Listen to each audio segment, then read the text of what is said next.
Assalamualaikum warahmatullahi wabarakatuh. Selamat sore, sebelumnya perkenalkan saya Ilham Mayudi dengan NIM 68. Hari ini saya akan menjelaskan mengenai tutorial dari penggunaan software DIPS untuk analisis struktur. Hal yang perlu kita siapkan terlebih dahulu yaitu software DIPS-nya. Di sini saya akan menggunakan software DIPS versi 6.0. Kemudian juga data yang harus disiapkan yaitu data struktur berupa sesar dan kekar. Yang pertama kita analisis dulu untuk kekarnya. Caranya tinggal kita kopikan saja data dari Excel ke DIPS-nya.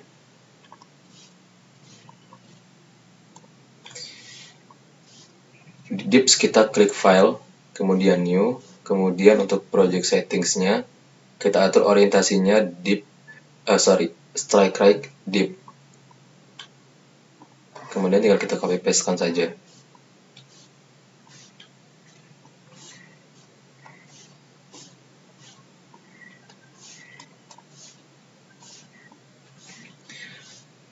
Jika sudah, kita klik Contour Preset. Kita perbesar. Kemudian setelah ini kita buat struktur bidang dari shear joint 1 dan shear joint 2-nya. Caranya klik Planes, kemudian Add Plane. Nah, kita klik di bagian tertinggi dari konturnya atau di bagian tengah dari konturnya. Di sini data yang kita dapatkan strike-nya yaitu bernilai 28. Kita cocokkan di data Excel-nya. 28 itu adalah data untuk shear joint 1. Maka kita beri nama shear joint 1.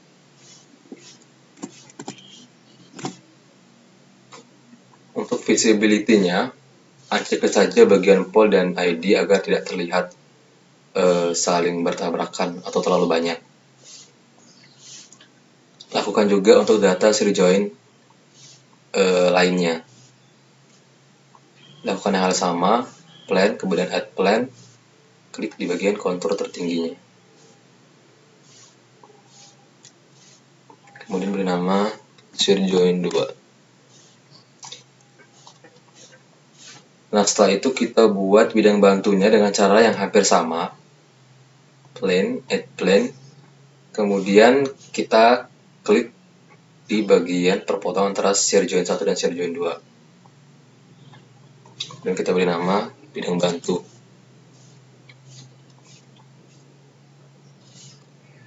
Nah, jika sudah, kita bisa mematikan si konturnya. Kemudian kita plotkan untuk arah tegasannya. Untuk arah tegasan dari sigma 2 sendiri itu berupa data garis yang akan memotong shear joint 1 dan shear joint 2.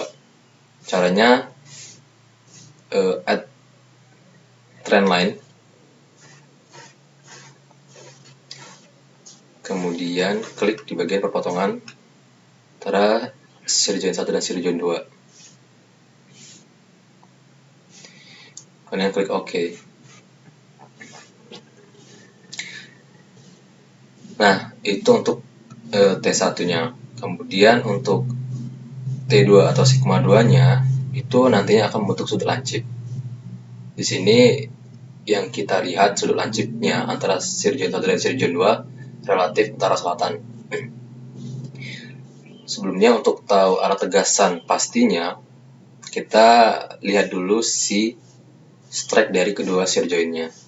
Untuk shear joint 1 itu strike-nya bernilai 28 dan shear joint 2 bernilai 328. Kemudian kita cari nilai tengahnya dengan cara membagi besaran sudutnya sama besar.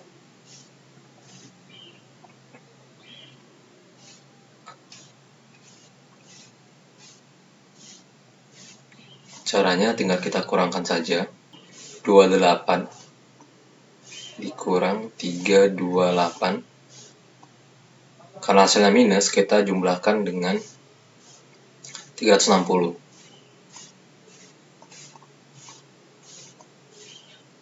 Nah, maka selisih sudutnya tadi adalah 60 derajat. Karena kita akan mengambil titik tengahnya, maka 60 ini kita bagi 2. 30.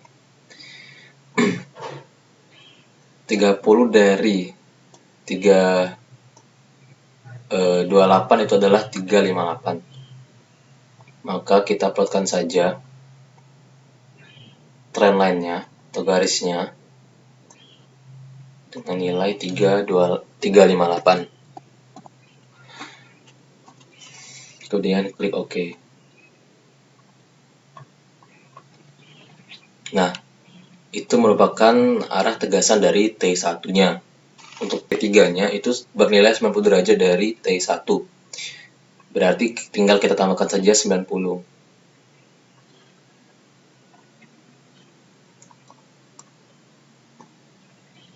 Tiga lima delapan tambah 90 kurang 360 88.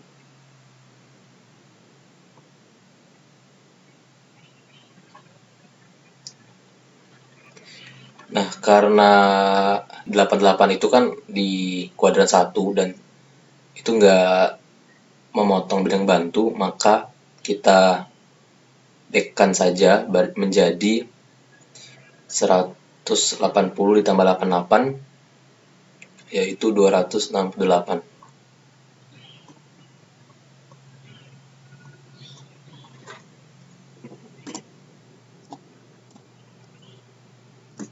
Jika sudah, kita beri nama untuk T1 dan T2 juga T3-nya.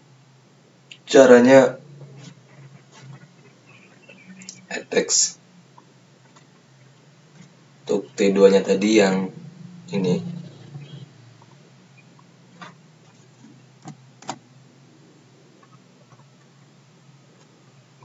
Kemudian T3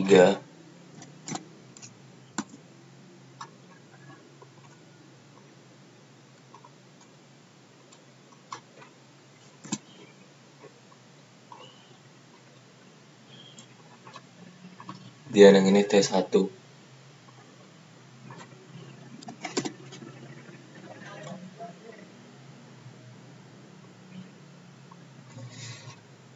Nah, untuk mempermudah, sebelumnya kita warnain dulu dari garis-garis yang telah kita buat. Edit user plane. Kita beri warna berbeda agar mempermudah kita dalam menganalisisnya.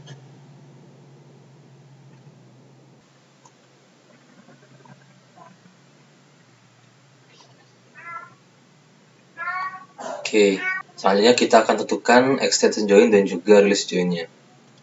Untuk extension join itu merupakan struktur bidang dari perpotongan antara sigma 1 dengan bidang bantu dan juga sigma 2 dengan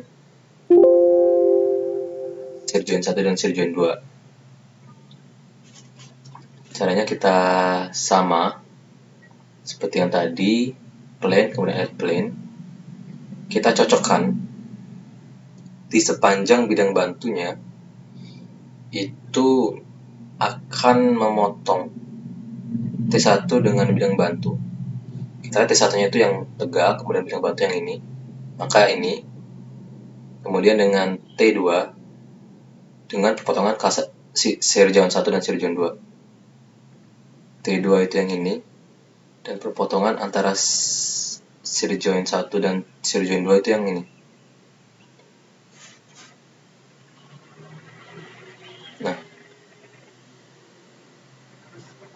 maka nanti garis melengkungnya akan mengenai ini, juga ini.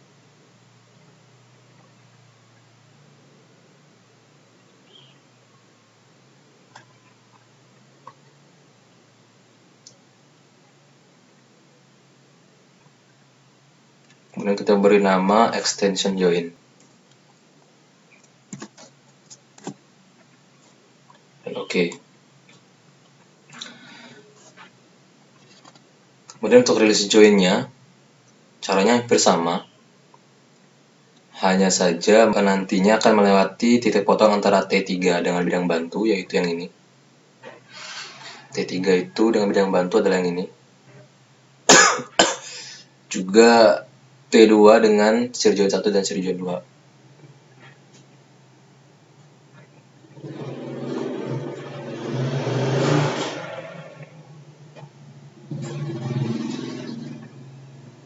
Kurang lebih di sini.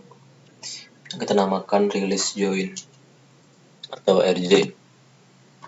Dan oke. Kemudian kita edit lagi warnanya.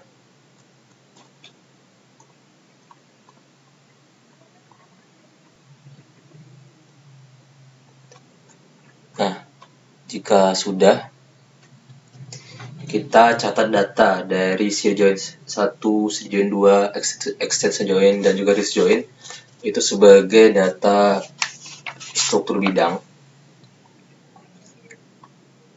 Untuk cara cepatnya, kita ganti dulu di bagian bawah kanan itu strike right div. Jika sudah, langsung kita klik Major Plans Preset. Nah, nanti akan otomatis mencatat data dari struktur bidangnya. Sini sudah tercatat sirjoin 1, sirjoin 2, kemudian extension join, dan juga release join. Nah, untuk data tegasannya, kita harus melakukannya secara manual. Caranya, kita ubah dulu strike right div-nya ke trend punch. Kemudian kita lihat di T1. Di sini 5357. 5357.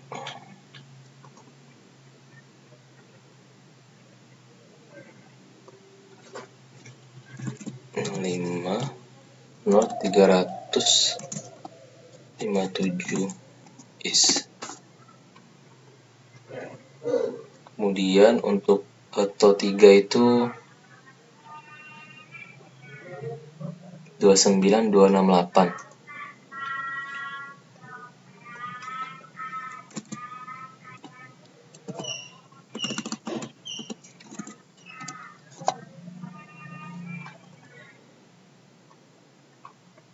Sedangkan to2-nya itu dibaca di perpotongannya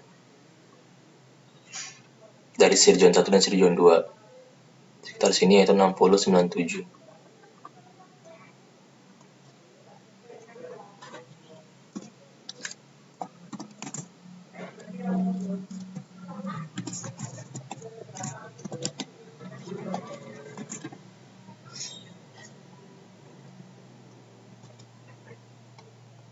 Nah, jika sudah, kembalikan lagi dari trend punch ke strike right div. Kemudian kita simpan datanya dengan cara file, kemudian ke JPG.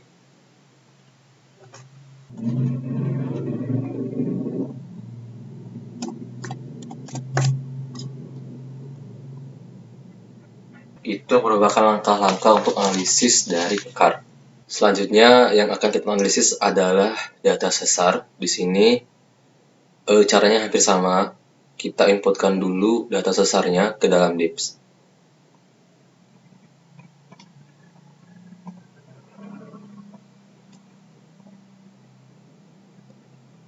Di sini kita buat lembar kerja baru, new. Kemudian untuk presettingnya strike right div, kemudian kita copy paste kan.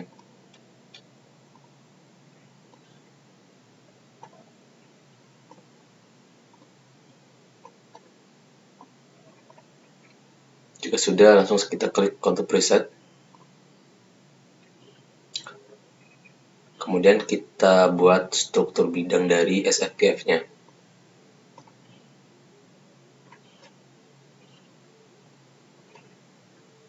Untuk nilai yang 322 itu berupa data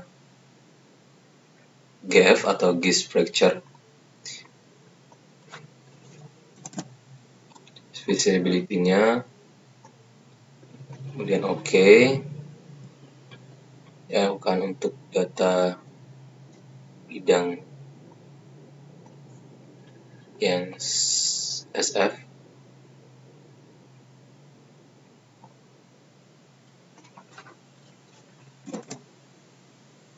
Dan oke.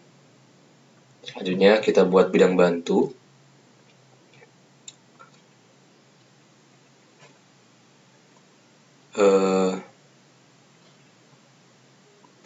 Add plane, kemudian di perpotongannya kita beri nama BB.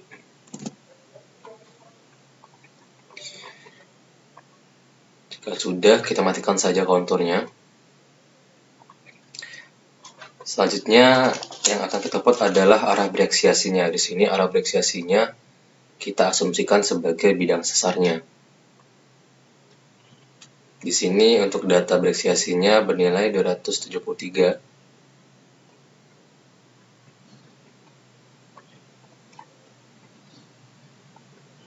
Caranya kita add plane. Kemudian kita plotkan data 273 tersebut. Untuk data 273 itu berada di arah west. Nah, nantinya 273 itu ada di sekitar sini. Dan pastikan juga agar si garis yang melengkungnya memotong si SFGF-nya.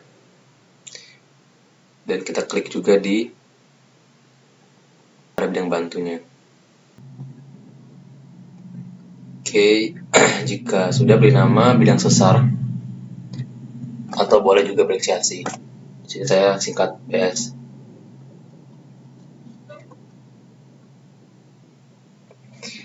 Kemudian arah tegasannya.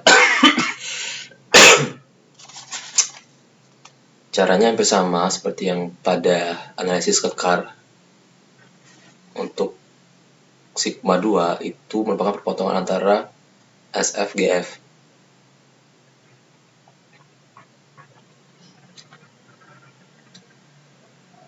Sebelumnya saya beri warna dulu supaya mempermudah.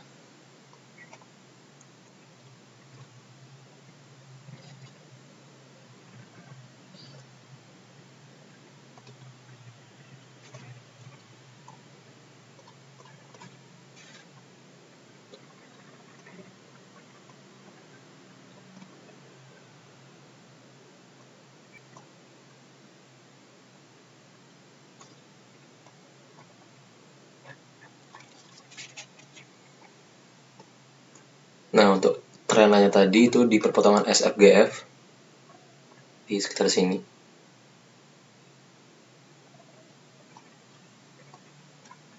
Itu merupakan T2-nya.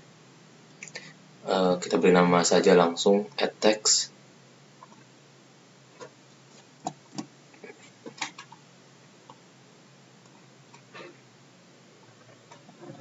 Kemudian untuk data T1 aksen atau sigma 1 aksen itu nantinya akan relatif barat laut tenggara. Kita putkan saja langsung ke dipsnya. Itu nanti dia akan memotong antara GF dengan BB. GF-nya yang merah, kemudian BB yang kuning. Dia akan kurang lebih di sini.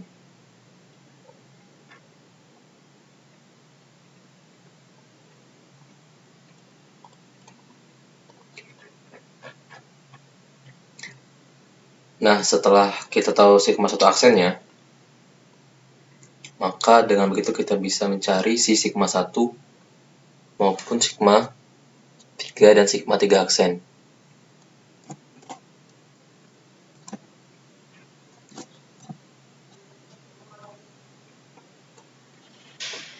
Untuk sigma 1 sendiri itu 30 derajat dari sigma 1 aksen. Sebelumnya kita klik dulu strike reactive-nya menjadi trend plunge. Kita cari nilai dari T1 aksennya 138. 138, 30 derajat dari 138 itu adalah 108 atau 168.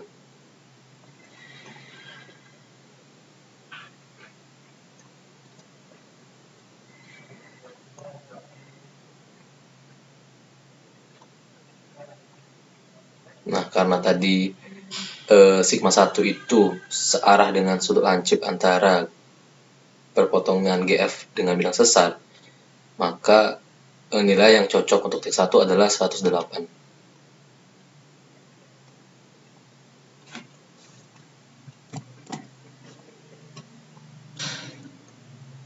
Nah, untuk T3 sendiri itu bernilai 90 derajat dari T1.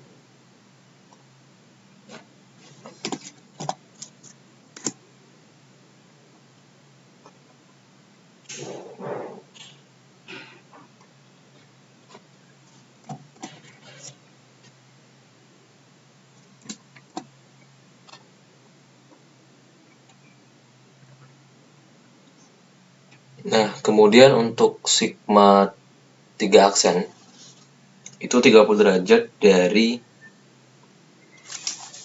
T3 atau 90 derajat dari T1 aksen. Karena T1 aksen nilainya 138, maka T3 aksennya bernilai 228.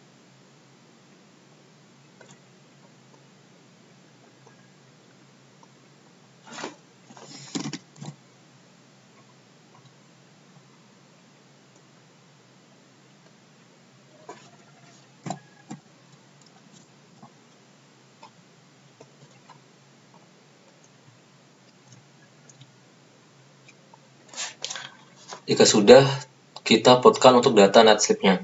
Netslip sendiri merupakan garis perpotongan antara bidang bantu dengan bidang sesar ke arah lingkaran. Untuk bidang sesarnya itu yang berwarna hitam, kemudian bidang bantunya itu yang berwarna kuning, maka kurang lebih di sekitar sini.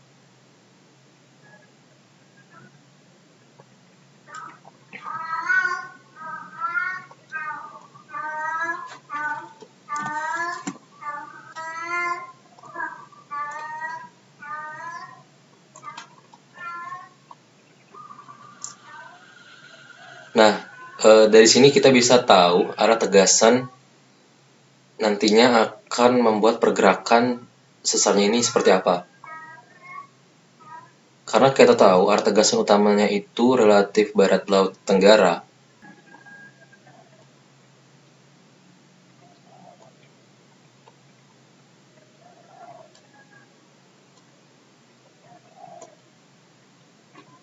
maka nantinya bidang sesar yang berwarna hitam akan bergerak mengikuti T1-nya. Seperti yang kita tahu bahwa yang bergerak dari sesar itu adalah hanging wall. Sebelumnya kita tentukan dulu hanging wall-nya ini, yaitu berupa area yang lebih kecil dibandingkan area sebelahnya terhadap bidang sesar. Di sini kita lihat area yang lebih kecil dari bidang sesarnya itu di bagian atas. Maka itu merupakan si hanging wall-nya.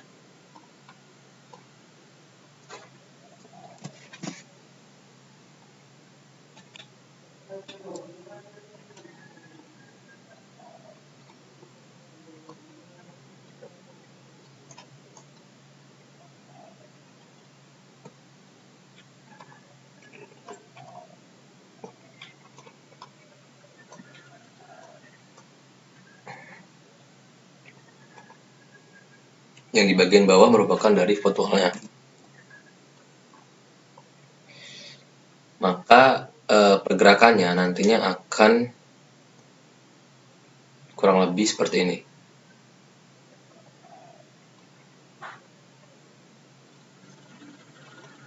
Yaitu relatif ke arah kanan.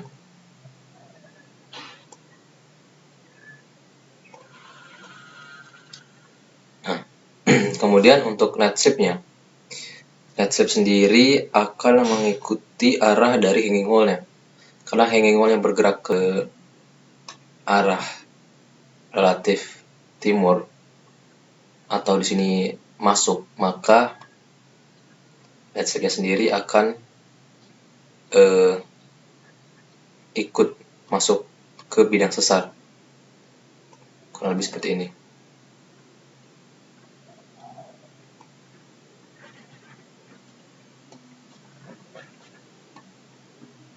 Nah, dari sini kita bisa tahu bahwa pergerakan dari sesarnya ini yaitu kanan dan juga naik karena dia sinasipnya itu masuk ke bidang sesarnya.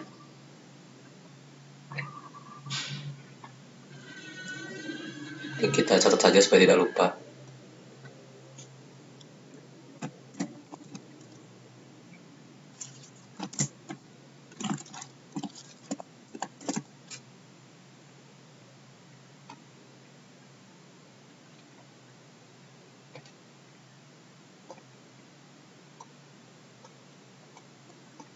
Kemudian memberi nama dari sesarnya itu sendiri.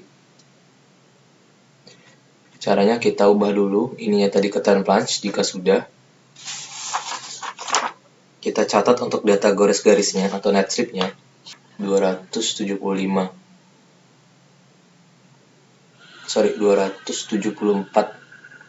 3. Atau jika ditulis akan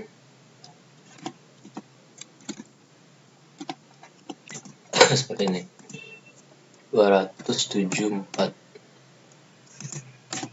Oke. Kemudian untuk data rake-nya itu kita ukur dengan cara tools, kemudian measure angle, kemudian klik antara titik potong net shape dengan BB,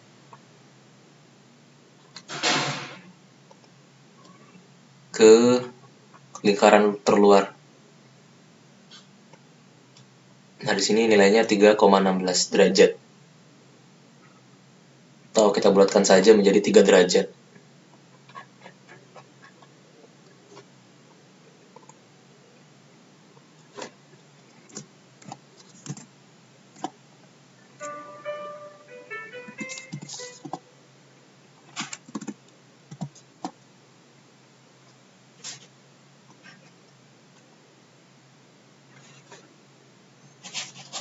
Nah, untuk penamaan kita memerlukan data yang dari pergerakan, kemudian juga dari reaksi nasibnya.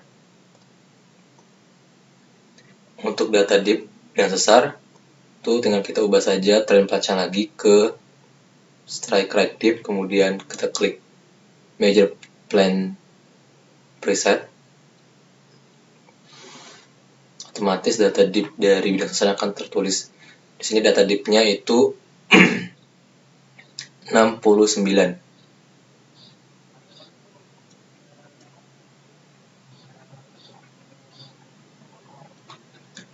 Oke. Untuk penamaan si sesarnya itu menggunakan klasifikasi Likert tahun 1972. Di sini tadi diketahui data rake-nya itu 3 derajat, kemudian dip-nya 69 derajat.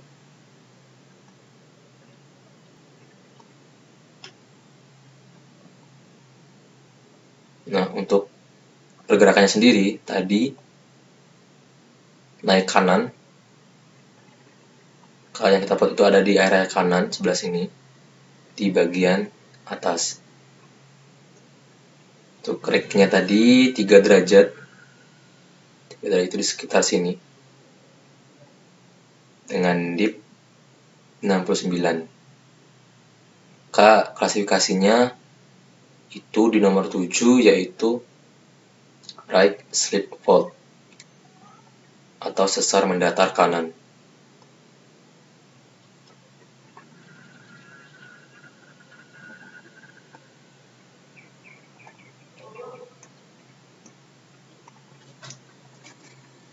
Baik, slip fold,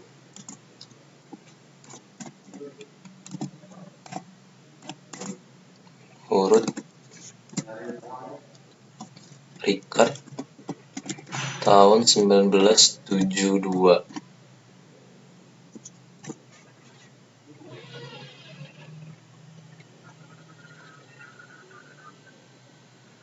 Nah, jika sudah, maka kita save saja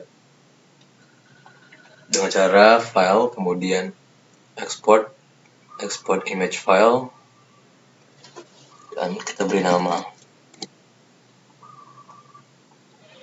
Sekian tutorial dari penggunaan software DIPS pada hari ini.